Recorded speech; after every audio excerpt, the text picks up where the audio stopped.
जी हाँ दोस्तों, 11 साल से राहुल के पीछे साहब ने लगा रखे हैं जासूस। साहब के ऑफिस से बड़ा खुलासा, जर्मनी में पकड़े गए। स्वागत है आप सभी का। आप देख रहे हैं द राजनीति का विशेष सेगमेंट खबर और विश्लेषण। मैं हूं जबार खान। तो आखिर मोदी शाह को क्या वाकई राहुल से शुरू से ही इतना डर है कि उनके पीछे जासूस लगा रहे हैं?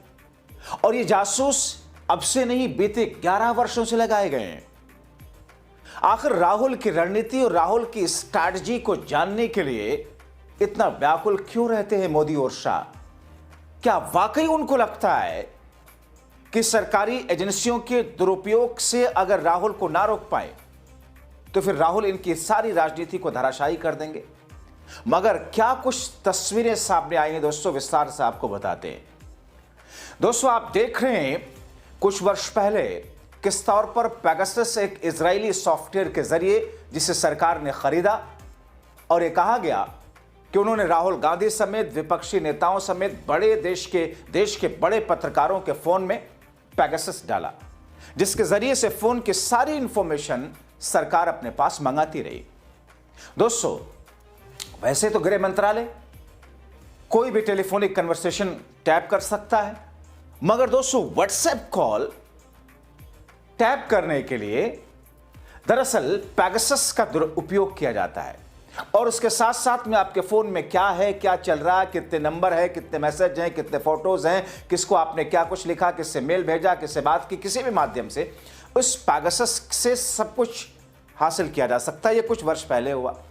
मगर अब दोस्तों जो खुलासा हुआ जर्मनी में, और उसमें जर्मनी के और कुछ दूसरे देशों के जो सफीर वहां होते हैं, राजदूत, उनके माध्यम से भी राहुल की जासूसी कराई जा रही है। दोस्तों, ओवरसीज कांग्रेस के चेयरमैन है, कांग्रेस के नेता है सैम पित्रोदा।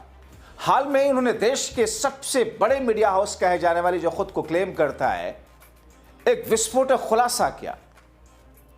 कई संवेदनशील मुद्दों को लेकर के जिस अंदाज में उन्होंने खुलासे किए, इंडिया टुडे, आज तक के साथ बातचीत में हर कोई दंग रह गया। कांग्रेस पार्टी दंग रह गई, विपक्ष दंग रह गया। दोस्तों, सैम पित्रोदा ने कहा कि दरअसल राहुल गांधी की जासूसी कराने के लिए मोदी और शाह ने अलग अलग नित नए हथकंडे अपना रखे हैं। जब जब राहुल गांधी विदेश जाते हैं, जहां जाते हैं, किससे मिलते हैं, किससे मिलना है, हर चीज की जासूसी कराई जा रही है। यहां तक कि राजदूत दफ्तर के माध्यम से उन देशों में राहुल गांधी जिनसे मिलने वाले होते हैं, जिनसे मीटिंग फिक्स होती है, उनसे ना मिलने के लिए दबाव डाला जाता है। जाहिर तौर पर यह अपने आप में एक ऐसा चौंकाने वाला खुलासा है जिसको लेकर के देश में हंगामा मचना था। भारतीय दूतावास के लोग नजर रखते हैं, यह अपने आप में खुलासा है। कई बार विदेशी नेताओं को उनसे ना मिलने के लिए कहा जाता है कि साहब नहीं मिल सकते राहुल गांधी से। सैम पित्रोदा ने राहुल गांधी की जर्मनी दौरे की टाइमिंग पर जो सवाल भारतीय जनता पार्टी उठा रही थी, अनाप शनाप तो छोड़ दीजिए, लेकिन जिस तरीके की स्थितियां, जिस तौर पर राहुल गांधी के साथ ये सरकार कर रही है, उसका खुलासा किया। आपने देखा कि जर्मनी दौरे का मुख्य उद्देश्य प्रोग्रेसिव अलायंस की बैठक, जिस तौर पर राहुल गांधी उसमें शामिल हुए थे, 110 देशों के डेमोक्रेटिक पार्टियां उसमें शामिल थी। अब ऐसे में भारत जैसे बड़े देश, हर वक्त कुछ ना कुछ हलचल रहती है। जाहिर तौर पर राहुल गांधी को इसलिए उनको बुलाया गया, विश्व उनको कंसीडर करता है। दोस्तों, सैम पित्रोदा ने दावा किया कि राहुल गांधी के विदेशी दौरों के दौरान भारतीय दूतावासों के अधिकारी लगातार उनकी गतिविधियों पर नजर रखते हैं। वो कहते हैं कि मैंने खुद देखा है, होटल से लेकर मीटिंग्स तक एयरपोर्ट पर लोग हमें देखते रहते हैं। हमें बताया गया कि कई बार दूतावास लोगों को फोन करके कहता है कि राहुल गांधी से ना मिलें, लिखित सबूत नहीं है, लेकिन अनुभव के आधार पर कह रहा हूं। सैम पित्रोदा ने देश के सबसे बड़े मीडिया हाउस के सामने खुलासा किया। उन्होंने इसे मोदी सरकार की तरफ से जासूसी जैसा कदम बताया। कांग्रेस ये कह रही कितनी भी जासूसी करा लो, कुछ भी कर लो, हम न दबने वाले हैं, न डरने वाले हैं, न हिलने वाले हैं। दोस्तों, जर्मनी में जिन लोगों से राहुल गांधी की मुलाकात हुई थी, उन्हें लेकर जॉर्ज सोरोस से जुड़े आरोपों पर सैम पित्रोदा ने कहा कि सिर्फ ये सरकार बकवास अपने बकवास मीडिया के जरिए फैलाती है। वो बताते हैं कि हम यूनिवर्सिटीज जाते हैं, पब्लिक स्पेस में बात करते हैं, कौन किससे जुड़ा है, हम क्या कह सकते हैं किसी भी तरह की विदेशी फंडिंग जिस किस्म की बकवास करती है भारतीय जनता पार्टी, राहुल का कांग्रेस का तो उससे कुछ लेना देना नहीं। लेकिन जिस अंदाज में, जिस तौर पर मौजूदा वक्त में राहुल गांधी की सियासत, राहुल गांधी की जासूसी को लेकर हंगामा उठा है, उसे देश में हंगामा है। दरअसल कांग्रेस और राहुल के एजेंडे को मिटाने और तोड़ना चाहते हैं मोदी और शाह, इसलिए राहुल और कांग्रेस को कमजोर करने के लिए जासूसी करा रहे हैं। मगर राहुल का एजेंडा कांग्रेस की विचारधारा के जरिए देश की सेवा करने का है। कांग्रेस को कभी मार नहीं पाएंगे। कौन कह रहा? मल्लिकार्जुन खड़गे। सुन लीजिए। जो कहते हैं कांग्रेस खत्म हो गई है, उन्हें बताना चाहता हूं, हमारे पास सत्ता कम हो सकती है, लेकिन हमारी रीढ़ अभी भी सीधी है। हमने समझौता नहीं किया, न संविधान से, न धर्मनिरपेक्षता से, न गरीब के हकों के लिए। हम सत्ता में न हो, लेकिन सौदेबाजी नहीं करेंगे। कांग्रेस ने कभी धर्म के नाम पर वोट नहीं मांगा। कांग्रेस ने कभी मंदिर मस्जिद के नफरत नहीं फैलाई। कांग्रेस जोड़ती है, बीजेपी तोड़ती है। कांग्रेस ने धर्म को आस्था ही रखा, पर कुछ लोगों ने धर्म को राजनीति बना दिया। आज बीजेपी के पास सत्ता है, लेकिन उनके पास सच्चाई नहीं है। इसीलिए कभी आंकड़े छुपाए जाते हैं, कभी जनगणना रोकी जाती है, कभी संविधान बदलने की बातें होती है। जो आज इतिहास पर भाषण दे रहे हैं, उनके पूर्वज इतिहास से भाग रहे थे। कांग्रेस विचारधारा है और कांग्रेस विचारधारा कभी मरती नहीं। दोस्तों, सैम पित्रोदा के आरोप ही नहीं, बल्कि ऐसे खुलासे जिसके पीछे उनके पास सबूत भी हैं, जिसका वो कहते हैं कि समय आने पर खुलासा करेंगे। दुनिया के कई देश, हंगरी, तुर्की, अमेरिका समेत भारत में लोकतांत्रिक संस्थाएं जिस अंदाज में दबाव में है, चुनावी प्रक्रिया पर जिस तरीके से कुंडली मार करके बैठे हैं। जर्मनी में सुप्रीम कोर्ट के आदेश के बाद सैम पित्रोदा कहते हैं केवल बैलेट पेपर से ही चुनाव होता है। भारत में ईवीएम वोटर लिस्ट में नाम जोड़ने हटाने, चुनाव आयोग पर भरोसे को लेकर ट्रस्ट डेफिसिट है, ये तो हर कोई कह रहा है। मगर मोदी शाह डर के मारे बैलेट से नहीं वोट कराते, और डर ही है कि राहुल की जासूसी कराते हैं, राहुल से डर की वजह से।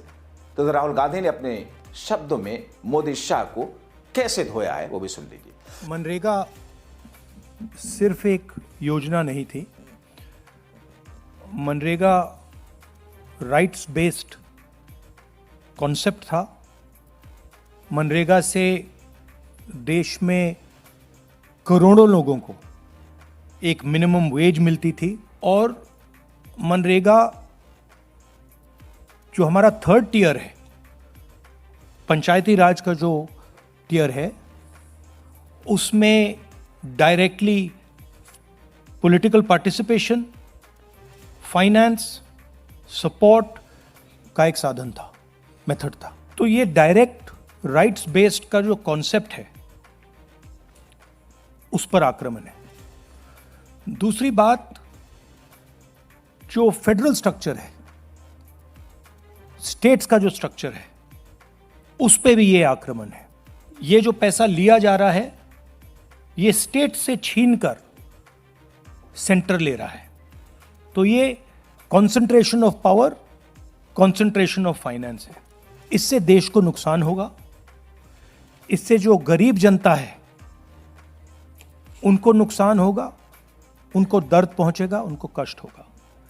और आखिरी बात, मुझे बताया गया है कि ये decision directly prime minister office से लिया गया है और मंत्री से बिना पूछे, कैबिनेट से बिना पूछे ये डिसीजन लिया गया है।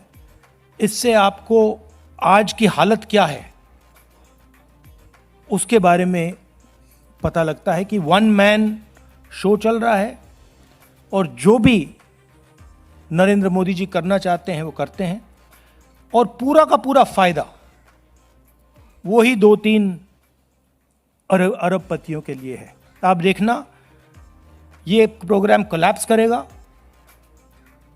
राइट्स बेस्ड आर्किटेक्चर कोलैप्स करेगा, इससे रूरल इकोनॉमी को नुकसान पहुंचेगा और यही पैसा नरेंद्र मोदी जी, अदानी और अंबानी जैसे लोगों को पकड़ा देगा। यानी कि दोस्तों, देश के अंदर ये सरकार, जैसा कि आरोप लगते हैं कि तमाम सरकारी एजेंसियों पर दबाव डाल करके अपने कब्जे में करके अपने हिसाब से अपनी राजनीतिक रोटी सेकती है, चुनावी नजरिए से उसका फायदा उठाती है, और दूसरी तरफ विपक्षी नेताओं की जासूसी कराई जा रही है। जाहिर तौर पर सैम पित्रोदा जिन खुलासों की बात करते हुए दिखे और जो ये कह रहे हैं कि मेरे पास में सबूत है, वक्त आने पर उन सबूतों को सामने रखूंगा, जाहिर तौर पर यह दर्शाता है कि एक अकेले राहुल से पूरी सरकार किस तौर पर हिली हुई है। और दोस्तों, पेगासस के वक्त में तो खुद प्रधानमंत्री कार्यालय से ही राहुल गांधी को, जो अधिकारी है, उनकी तरफ से यह इनपुट गया था कि साहब आप फोन पे जरा संभल के लीजिए, रिकॉर्ड हो रही चीजें। यानी कि खुद मोदी के दफ्तर में भी राहुल के शुभचिंतक बैठे हुए हैं। वैसे अधिकारियों का क्या है, तो अपने अतीत और भविष्य दोनों के हिसाब से चलते हैं। जाहिर तौर पर एक ऐसी स्थिति है जिसमें मोदी, शाह, पूरे देश में उनको लेकर सवाल उठ रहे हैं। आप क्या सोचते हैं? अपने राय कमेंट बॉक्स में जरूर लिखें।